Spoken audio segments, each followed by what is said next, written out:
بسم اللہ الرحمن الرحیم۔ السلام علیکم۔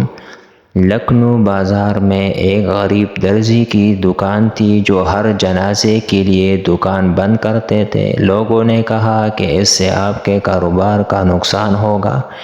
کہنے لگا کہ علماء سے سنا ہے کہ جو کسی مسلمان کے جنازے پر جاتا ہے کل اس کے جنازے پر لوگوں کا ہجوم ہوگا۔ میں غریب ہوں، نہ زیادہ لوگ مجھے جانتے ہیں، تو میرے جنازے پر کون آئے گا؟ اس لیے ایک تو مسلمان کا حق سمجھ کر پڑھتا ہوں، اور دوسرا یہ کہ شاید اس سے ہی اللہ پاک راضی ہو جائے۔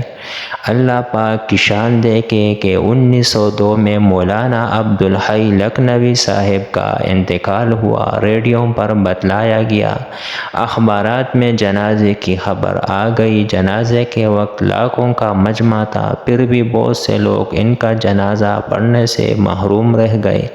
جب جنازگاہ میں ان کا جنازہ ختم ہوا تو اسی وقت جنازگاہ میں ایک دوسرا جنازہ داخل ہوا اور اعلان ہوا کہ ایک اور عاجز مسلمان کا بھی جنازہ پڑھ کر جائے۔ یہ دوسرا جنازہ اس درزی کا تھا۔ مولانا کے جنازے کے سب لوگ، بڑے بڑے اللہ والے، علماء کرام، سب نے اس درزی کا جنازہ پڑھا، اور پہلے جنازے سے جو لوگ رہ گئے تھے وہ بھی اس میں شامل ہو گئے۔ اس غریب کا جنازہ تو مولانا کے جنازے سے بھی بڑھ کر نکلا۔